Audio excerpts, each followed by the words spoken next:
Preview करके यहाँ से स्टार्ट कर दो।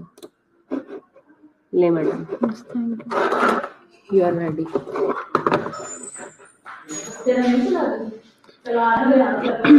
हेलो जी स्टूडेंट्स, नमाज पढ़ ली होगी आई होप। अब आप मुझे बताएं कि एविडेंस बेस्ड प्रैक्टिस के बारे में आपने क्या रीड किया था। जी शहजाद आप बताओ, एविडेंस बेस्ड प्रैक्टिस का मैंने आपको बताया था कि आपने रीड करके आना है बुक से या ऑलरेडी जो आपने स्लाइड्स वगैरह पढ़े हैं, क्या कॉन्सेप्ट है।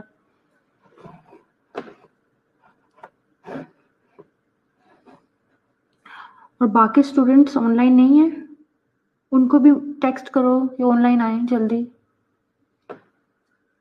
आवाज आ रही है मेरी?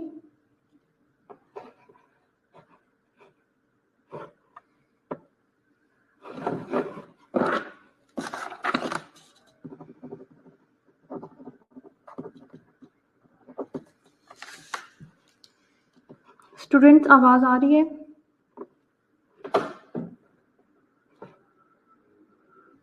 जल्दी 5:30 होने लगे हैं।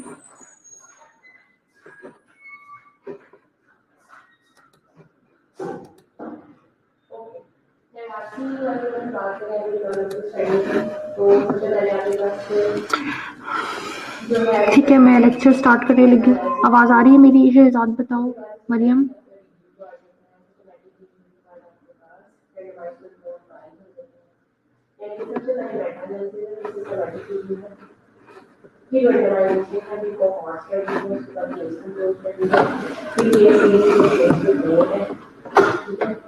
और उसके बाद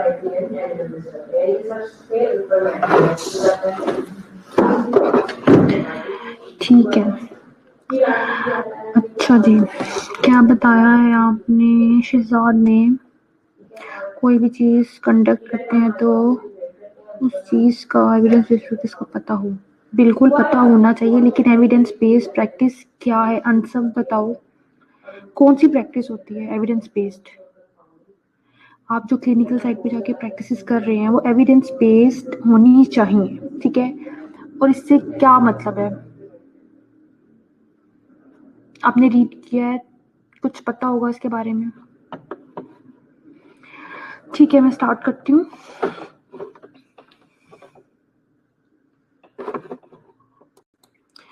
Evidence-based practice is the process of collecting, processing, and implementing research findings to improve clinical practice. Utilizing the evidence-based practice approach to nursing practice help us provide the highest quality and cost-efficient patient care possible. So, it is a process by which nurses make clinical decisions using the best available research evidence, their clinical expertise, and patient preferences. यानी कि वो practices जो कि हम अपने clinical decisions में use करते हैं, ठीक है। ऑलरेडी जो रिसर्च हो चुके, एविडेंस वो चीज़ होती है जो ऑलरेडी उस पर रिसर्च हो गई हो, ठीक है, और वो एक एविडेंस के तौर पर सामने है, ठीक है, थ्रू रिसर्चेस। तो हमने वो प्रैक्टिसेस को अपनाना है जो एविडेंस बेस्ड हों, चाहे वो यूरिन कैथेटर से रिलेटेड हो, आईवी लाइन से रिलेटेड हो, ठीक है। तो हमें सारी वो प्रैक्टिसेस को अपनाना है। क्लिनिकल डिसीजंस कौन कौन से होते हैं? हर चीज में डिसीजन लेना होता है ना। अगर हमने कोई ग्रैनुला भी पास करना है या कोई भी हमने प्रोसीजर करना है तो उसके लिए हमें कुछ ना कुछ प्रोसीजर का उससे रिलेटेड डिटेल्स पता होनी चाहिए, ठीक है। तो वो हमारे क्लिनिकल डिसीजंस होते हैं और वो हमने एविडेंस बेस्ड प्रैक्टिसेस हमारी होनी चाहिए नर्सिस के क्लिनिकल साइड पे। इसकी बहुत इंपॉर्टेंस है। अच्छा, evidence-based practice is a problem-solving approach to the delivery of healthcare that integrates the best evidence from studies in patient care data with clinician expertise and patient preferences and values. ठीक है। Nursing में evidence based practices क्या है? It is a way of providing nursing care that is guided by the integration of the best available scientific knowledge with nursing expertise. This approach requires nurses to critically assess relevant scientific data or research evidence and to implement high quality interventions for their nursing practices. ठीक है, मरियम आप बताओ कि कौन कौन सा हम अपने क्लिनिकल साइड पे हमें किस किस चीज़ में ज़रूरत होती है एविडेंस बेस्ड की? कौन सी चीज़ में हमें एविडेंस चाहिए होता है? कौन से क्लिनिकल डिसीजंस? कोई एग्जांपल दे मुझे। मरियम तारिक।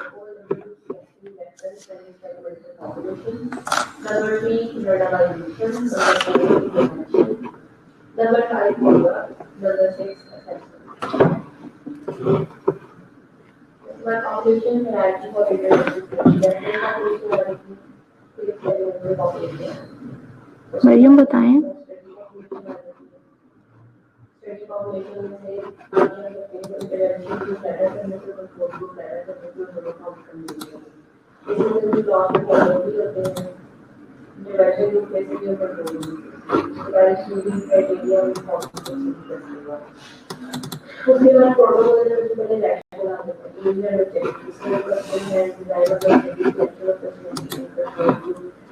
ठीक है, लगता है मरियम प्रेजेंट नहीं है। सना आप बताओ कौन से क्लिनिकल डिसीजंस में हमें एविडेंस बेस्ड प्रैक्टिसेस की जरूरत है नर्सिंग में?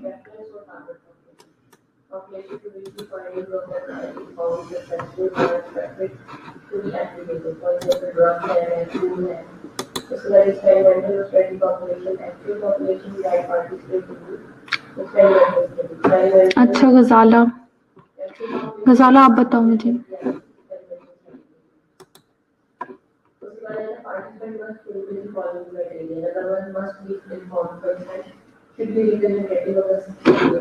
मेडिकेशन करने में कोई भी प्रोसीजर। आवाज कम आ रही है आपको? अब आवाज आ रही है?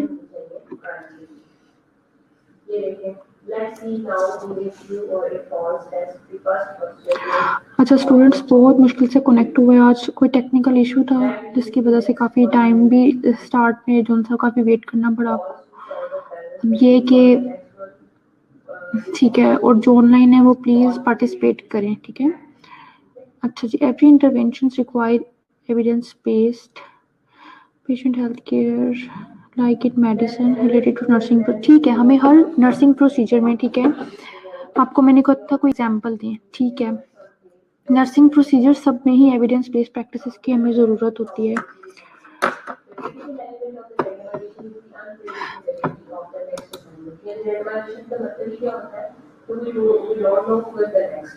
ठीक है सना, ठीक है बता रही हूँ आप। अच्छा, importance of evidence based practice with the application of evidence based practice comes better patient outcomes which can decrease the demand for health care resources. ठीक है, जाहिर है जब हम हमारी नर्सेज जब एविडेंस बेस्ड प्रैक्टिसेस को फॉलो करेंगी तो हमारा पेशेंट आउटकम बेटर होगा, जिससे हमारे जो हेल्थ केयर रिसोर्सेज होते हैं उनकी डिमांड जो है वो डिक्रीज होगी। ठीक है, हमारा जो कॉस्ट है वो कम आएगी। इससे किस तरह से कम आएगी? जब हमारी पेशेंट केयर अच्छी होगी, हमारी नर्सिंग केयर अच्छी होगी, पेशेंट आउटकम अच्छा होगा, तो जाहिर है उनके रीएडमिशंस कम होंगे पेशेंट्स के। बेटा आवाज नहीं आ रही है अभी भी आवाज नहीं आ रही हम सब?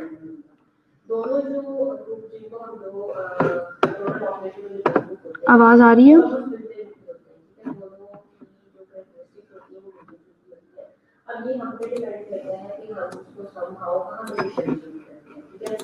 हेलो, अब आवाज आ रही है?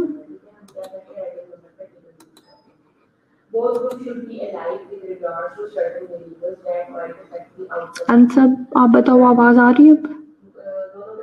बहुत कम आ रही है, क्या करूं मैं तो बिल्कुल यहाँ से हेडफोन का इशू कुछ होगा। अच्छा, कुछ समझ आ रहा है ना? Clear voice? ओके ठीक है, ठीक है। मैं आपको बता दी इम्पोर्टेंस क्या है कि जब हमारा एविडेंस बेस्ड प्रैक्टिसेस को हम फॉलो करेंगे, ठीक है, नर्सेज एविडेंस बेस्ड प्रैक्टिसेस को फॉलो करेंगी तो पेशेंट आउटकम बेहतर होगा। अच्छा स्टूडेंट्स, आप सुन लो जितनी भी समझ आ रही है, ठीक है। कुछ कह रहे हैं क्लियर वॉइस है, कुछ कह रहे हैं कि आ रही है नहीं आ रही। अच्छा 1 मिनट है जो।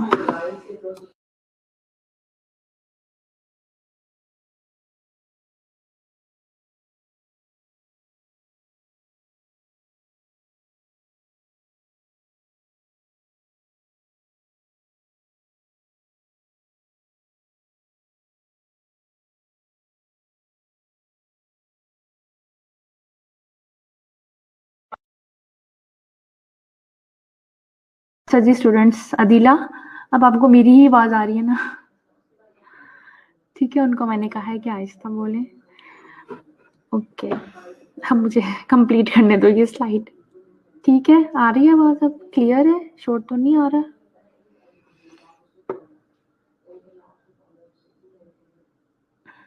ओके ठीक है।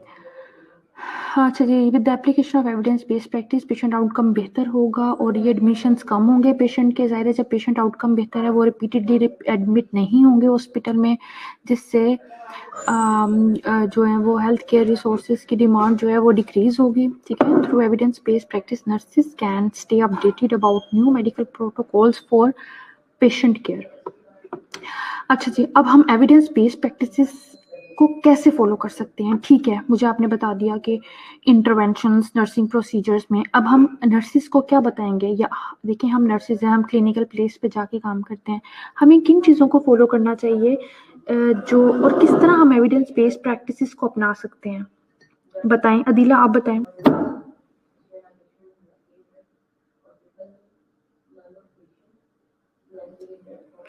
क्या क्या तरीके करके, कौन से मेथड्स हैं जिसको हम अपना के एविडेंस बेस्ड प्रैक्टिसेस को फॉलो कर सकते हैं?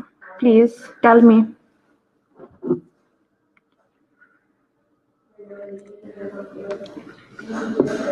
नर्सिंग प्रोटोकॉल को फॉलो करके किस तरह आपके सामने प्रोटोकॉल रख दिया जाएगा और आप जो है वो उसको देख के तो काम करोगे? ऐसे कि आपकी जो हेड नर्स है या आपके जो भी एडमिनिस्ट्रेशन वाले लोग हैं, ठीक है, वो आके आपके हाथ में एक प्रोटोकॉल पकड़ाएंगे फिर आप उसको फॉलो करोगे? ऐसा तो नहीं हो सकता ना। आपने उसको मल्टीपल इसके जो मल्टीपल वेज हैं जिससे आप एविडेंस बेस्ड प्रैक्टिसेस को अपना सकते हैं। और उसमें एक ये है कि देखिए, हम रिसर्च हमारे पास जो एट एनी टाइम, ठीक है ना, हम लोग अपने गूगल करके हम उस पर प्रैक्टिसेस देख सकते हैं।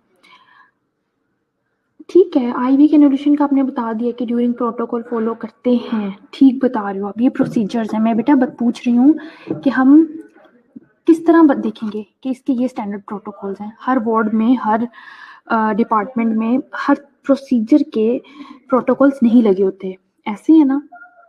तो हम लोग कौन से प्रोटोकॉल्स, किस तरह से हमें मिलेंगे वो प्रोटोकॉल्स? आप मुझे बताओ, क्योंकि आप लोगों ने क्लिनिकल साइड पे जाके काम करना है। आप मुझे बताएं कि हम लोग किस तरह उसको देखेंगे?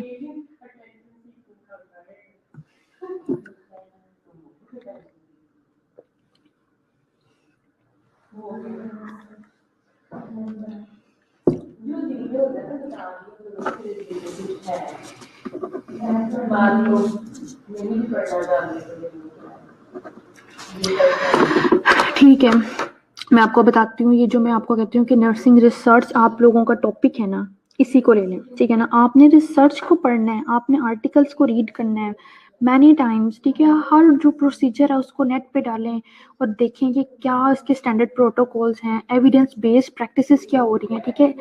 और जो हम अगर बात करें रैशनल की, वो भी तो एविडेंस बेस्ड होते हैं ना, ठीक है ना, ऑलरेडी उस पर रिसर्च हो चुकी होती हैं। ठीक है।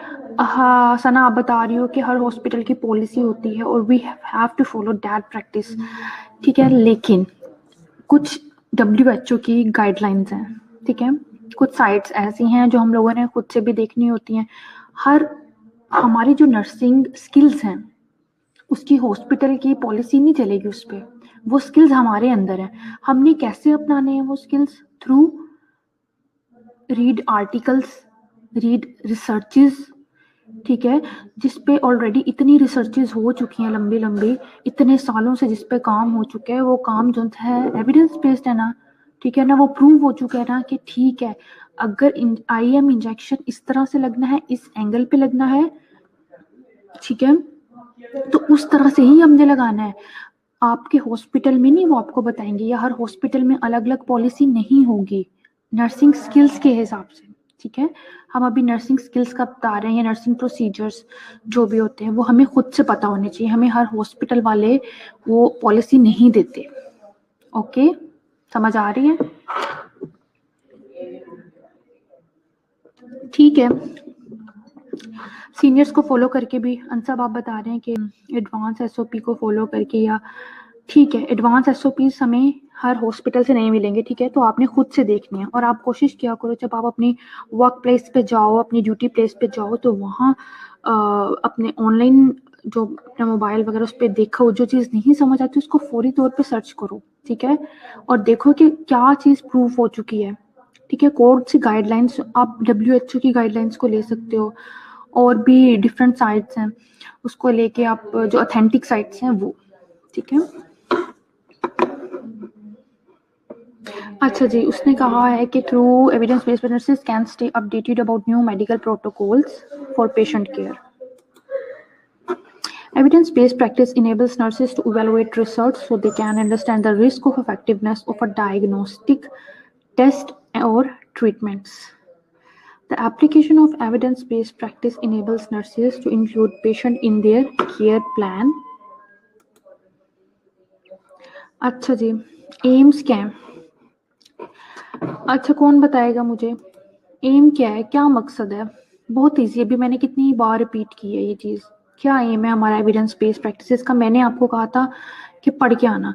मुझे एक दो तीन लोगों के अलावा किसी ने ठीक से नहीं बताया।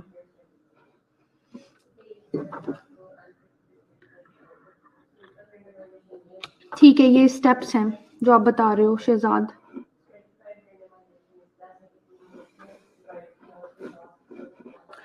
अच्छा, मुझे एम्स बताओ पहले।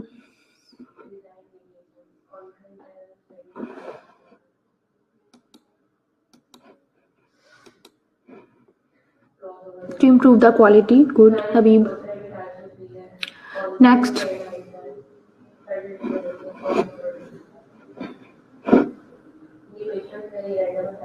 Increase outcomes of the healthcare outcomes of the patient. ठीक है, फातिमा ने भी ठीक बताया। लेकिन जिसने अगर पढ़ा है ना वो मुझे कुछ ना कुछ बता रहा है। अदीला किधर है? अदीला बताए जरा, एम्स बताओ बेटा अदीला।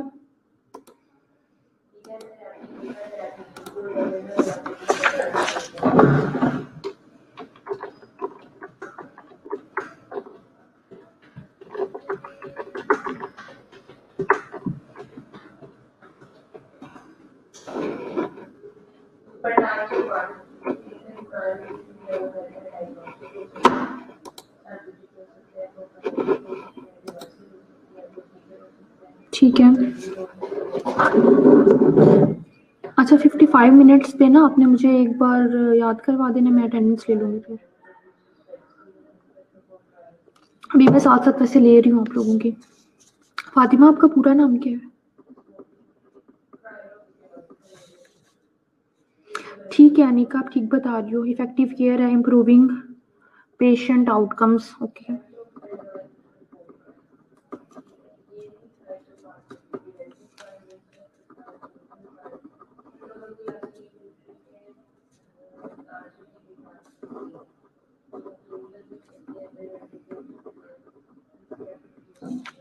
गुलाम फातिमा।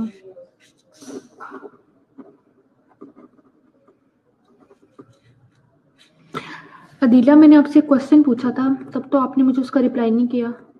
मैं पूछ रही हूँ एम्स का। तुम लोगों ने पढ़ा है ना, मैंने आप लोगों को कहा था कि एविडेंस बेस्ड प्रैक्टिस पढ़ के आना। क्या एम्स क्या है इसके? जल्दी जल्दी से मुझे बताओ, सर्च करने ना बैठ जाना। शाबाश, हाई क्वालिटी केयर। ठीक है, ठीक बता रहे हो। अच्छा, मुझे मैं आपको एम्स बताती हूँ उसके बाद। Aims of evidence based practice to provide the high quality and most efficient nursing care possible to increase satisfaction among patients. जाहिर है, जब आपका काम एविडेंस बेस्ड होगा तो वो हाई क्वालिटी होगा, ऐसे ही है ना। तो फिर क्या होगा? तो फिर पेशेंट्स भी सेटिस्फाई होंगे, ठीक है। ना सिर्फ आपके एडमिनिस्ट्रेशन आपसे सेटिस्फाई होगी बल्कि आपके पेशेंट्स भी आपसे सेटिस्फाई होंगे। It results in better patient outcomes, it increase confidence in decision making. बिल्कुल, जब आपको किसी एक चीज़ के बारे में आपको पता होगा, ठीक है, कोई ऑथेंटिक चीज़ है, आपको उसका पता होगा, ठीक है, इसके क्या SOPs हैं और मैंने इसको किस तरह से करना है, ठीक है, और मैंने आपको पता होगा ये मैंने किसी ऑथेंटिक साइट से देखा है, कोई नया प्रोसीजर, या अगर कोई भी आपका प्रोसीजर है, कोई भी आपने नर्सिंग प्रोसीजर करना है, तो अगर आप उसमें कॉन्फिडेंट हो ना, ठीक है ना, तो इससे जो आपके साथ काम करने वाले डॉक्टर्स हैं, जिनके लिए आप कर रहे हो, पेशेंट्स, उन वो सब सेटिस्फाई होंगे, ठीक है। और आप जो डिसीजन मेकिंग जो होगे ना आपकी, वो बहुत आप कॉन्फिडेंस से कर सकोगे, ठीक है। आपको पता है अगर मैंने पेशेंट को पोस्ट ऑप में किस तरह से देखना है या कहाँ शिफ्ट करवाना है, किस जो भी प्रोटोकॉल्स होते हैं उसके, ठीक है, आप वो कॉन्फिडेंटली जो सा है वो डिसीजन लोगे। ये नहीं कहोगे कि अच्छा उससे पूछ लो या उससे पूछ लो, आपको हर प्रोसीजर का अच्छे से पता होना चाहिए। आवाज़ नहीं आ रही मेरी? शुमाइला, आवाज़ नहीं आ रही है? सबको आ रही है मेरी आवाज़?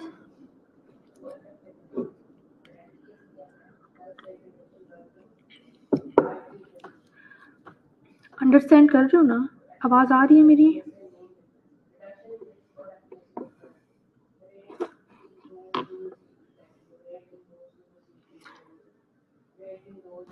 अब अच्छा, आधे लोगों को आवाज़ नहीं आती, मुझे नहीं समझ आ रही क्या इशू है ये।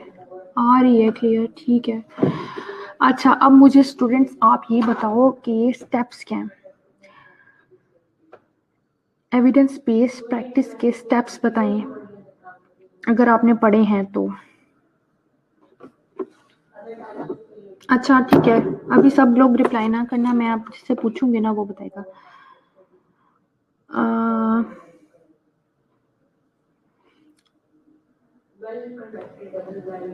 अच्छा सुमैया बेटा बताओ स्टेप्स क्या हैं एविडेंस बेस्ड प्रैक्टिस के। ये सिर्फ आप लोगों के मैंने एक रिपीट करने के लिए किया है क्योंकि आप लोगों ने ये पहले पढ़ी है स्लाइड्स।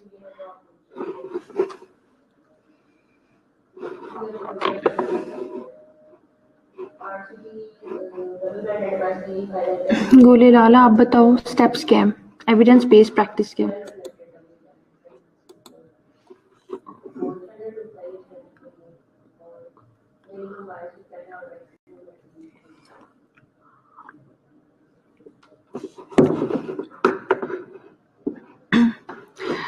आंसर बताओ, स्टेप्स बताओ बेटा मुझे।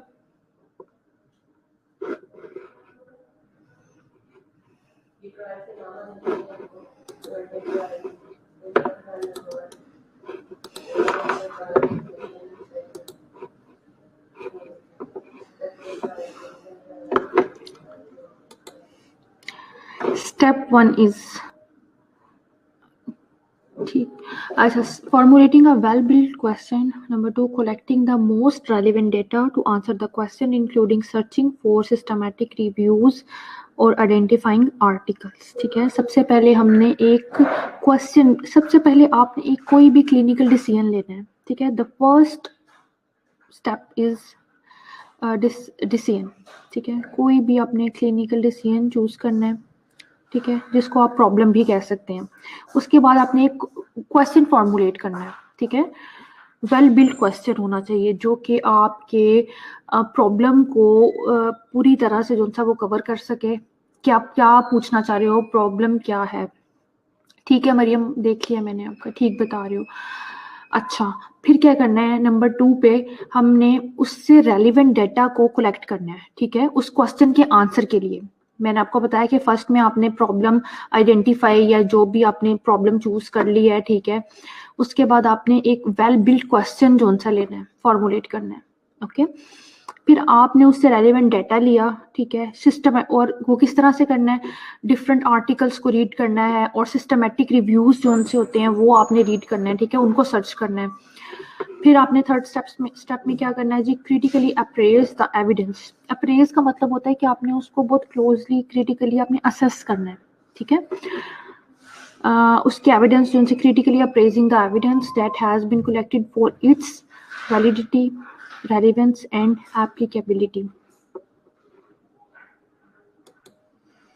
अच्छा, number 4, integrating the evidence with one's clinical expertise. ठीक है। Number 5, evaluating the change resulting from application of evidence in practice. फिर आपने इवेलुएट करना है कि मेरी पहले प्रैक्टिसेस कैसे थी और जो उनसे एविडेंस बेस जो मैं फॉलो कर रही हूँ, कोई भी एसओपीस को फॉलो करके काम कर रहा हूँ, तो उसके बाद मेरी प्रैक्टिसेस कैसी हैं। ठीक है। फिर आपने वो जो चेंज होगा उसको इवेलुएट करना है। Okay. Number 6, determine the areas for improvement. फिर आपने देखना है कि मेरे उस काम में जो मैंने किया, ठीक है, जो मैंने प्रॉब्लम आइडेंटिफाई करके उस क्वेश्चन का आंसर लेके रेलिवेंट डाटा, उससे रेलिवेंट डाटा लिया और उसके बाद उसको अपने क्लिनिकल साइट पे जो अप्लाई कर दिया। ठीक है। और अप्लाई करने के बाद मैंने उसमें जो चेंज है वो इवेलुएट किया। और लास्ट में मैं ये कहूँगा स्टेप जो होगा वो ये होगा कि इम्प्रूवमेंट कौन से एरियाज में इम्प्रूवमेंट आई और कौन से एरियाज में इम्प्रूवमेंट की ज़रूरत है। ठीक है। हमने ये दोनों चीज़ें देखनी है। ये था हमारा एविडेंस बेस्ड प्रैक्टिसेस के स्टेप्स। ठीक है। ये देखें, एक पिक्चर है। ठीक है। इसमें 5 स्टेप्स हैं। Assessment, clinical decision required. Number 1, convert information need into an answerable clinical question. जैसे कि मैंने आपको पहले बताया कि आपने एक क्वेश्चन फॉर्मुलेट करना है। ठीक है। Number 2, track down best evidence from answering the question. इसमें आपने एक्वायर करना है। ठीक है। यानी कि बेस्ट एविडेंस जो होगी ना, उससे आपने अपने क्वेश्चन का आंसर कर देना है। देन अप्रेज करना है। ठीक है। Critically appraise the evidence for validity, impact and applicability. Okay. यानी कि क्रिटिकली असेस कर दिया। उसके बाद आपने क्या किया जी, इंटीग्रेट कर दिया एविडेंस को into the your clinical decisions. ठीक है। डिसीजन मेकिंग, जो अपने क्लिनिकल डिसीजंस है आपने उसके ऊपर अप्लाई कर दिया है। फिर आपने इवेलुएट कर दिया। ठीक है। और फिर आपने उसके जो रिजल्ट्स हैं, आउटकम्स हैं, वो देख लिए। आ रही है समझ?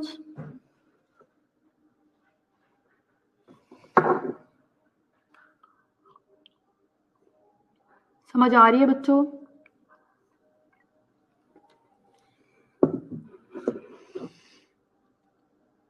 इतना मगन हो जाते हो लेक्चर में, इतना खो जाते हो कि मुझे जवाब भी नहीं देते फिर हैं।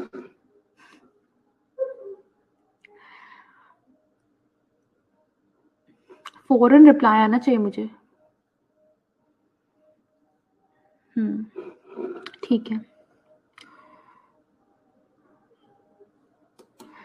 अच्छा जी, अब मुझे ये देखो, ये जो चीज़ मैं तुम लोगों से पहले पूछ रही थी ना, ये वो है कि आप एविडेंस बेस्ड प्रैक्टिसेस को मतलब क्या चीज़ देखेंगे, किसको, कौन से एसओपीज को लेंगे। ठीक है ना, कैसे आपको मिलेंगे, रिसोर्सेज क्या है। ये अब बात हो रही है सोर्सेज ऑफ एविडेंस। ठीक है। Research evidence has assumed priority over other sources of evidence in the delivery of evidence based healthcare. It includes, अच्छा, 2 तरह के रिसोर्सेज आ रहे हैं, फिल्टर्ड रिसोर्सेज और अनफिल्टर्ड रिसोर्सेज। ठीक है। नोट कर लें इसको। जो फिल्टर्ड रिसोर्सेज होते हैं, अच्छा मुझे तुम लोग बहुत बताओ जरा, कोई एक बच्चा बताए।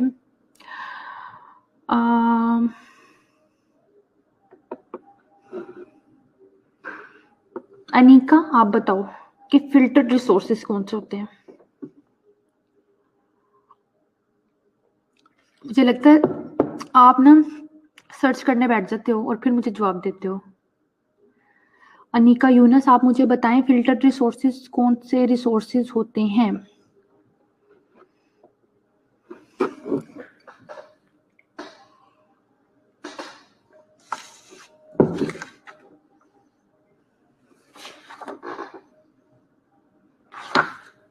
ठीक है, नहीं बताया अभी तक।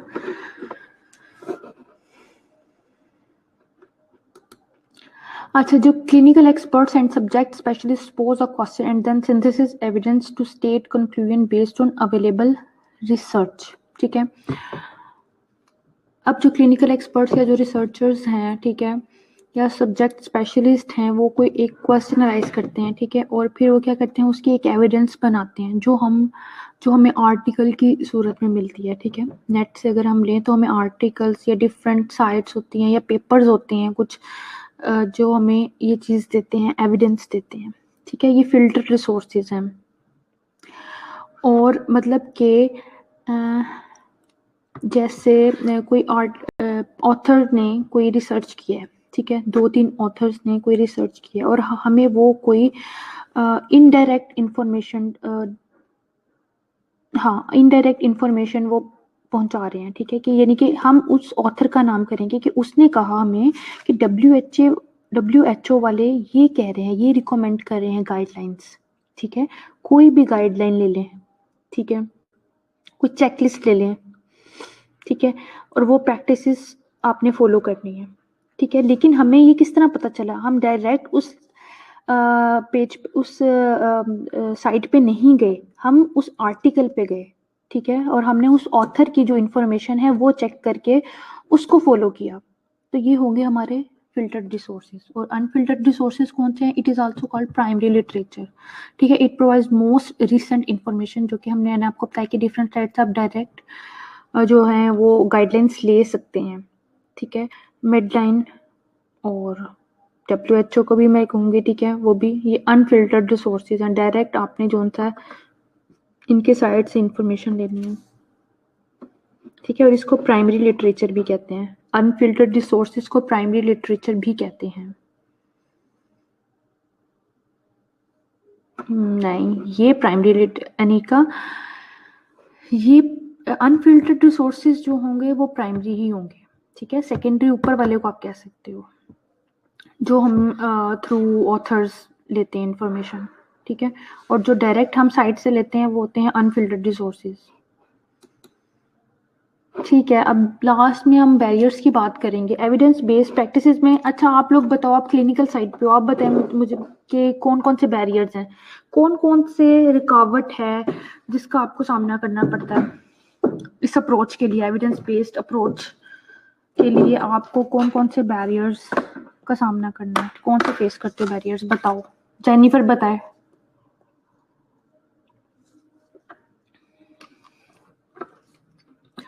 फातिमा, जेनिफर, सोनिया बताओ, कौन कौन सी मुश्किलात होती हैं तुम लोगों को क्लिनिकल प्लेस पे कि तुम लोग एविडेंस बेस्ड प्रैक्टिसेस को फॉलो नहीं कर पाते?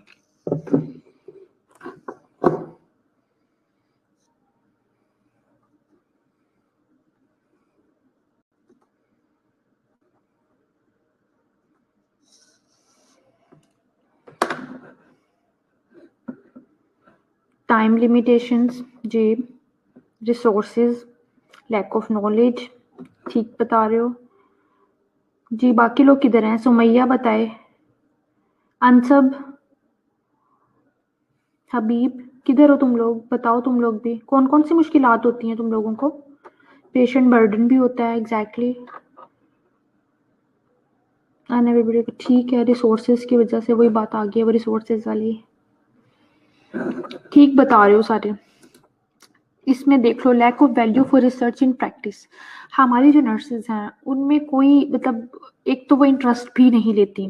आपको पता है जो पुराने लोग हैं जो अभी इतनी एजुकेटेड भी नहीं है, ठीक है, वो क्या है जी कि ठीक है, जो चीज़ वो कर रही हैं उसी को करती जाएंगी, वो नई चीज़ को फॉलो नहीं करेंगी, नई एसओपीज को फॉलो नहीं करेंगी, ठीक है। अगर वो करेंगी भी तो किसी डंडे के जोर पे करेंगी, ऐसे ही है ना।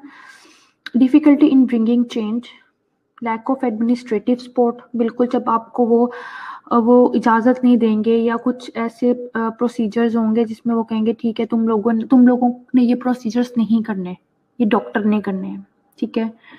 या आपको वो प्रैक्टिसेस की इजाज़त, उस तरह की प्रैक्टिसेस की इजाज़त नहीं देंगे, ठीक है। एडमिनिस्ट्रेटिव सपोर्ट नहीं है या वो रिसोर्सेज नहीं देंगे, इसमें रिसोर्सेज की भी बात भी आती है, ठीक है।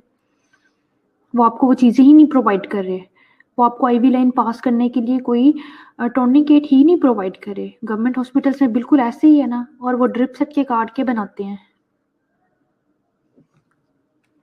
ठीक कह रही हूँ। अल्फा, आप लेट आई हैं?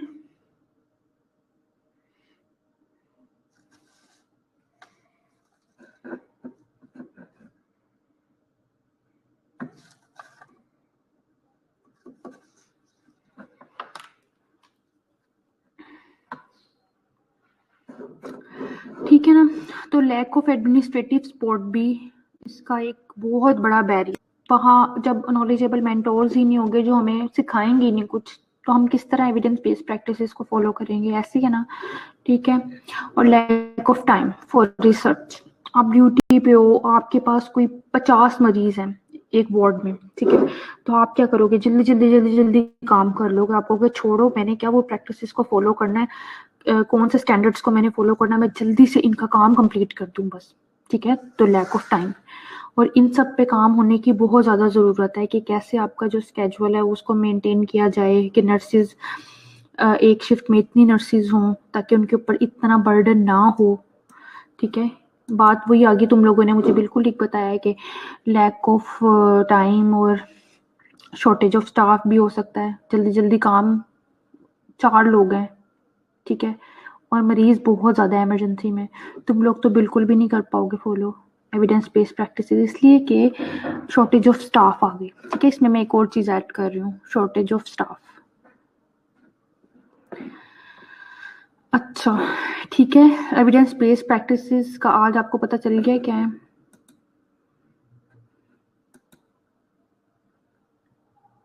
नो वॉइस, पता नहीं कहाँ चली जाती है आवाज़, अभी भी नहीं आ रही। 1 मिनट तुम लोगों की अटेंडेंस ले लूँ बस मैं जल्दी से।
ठीक है स्टूडेंट्स,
स्टूडेंट्स टेक केयर, अल्लाह हाफिज।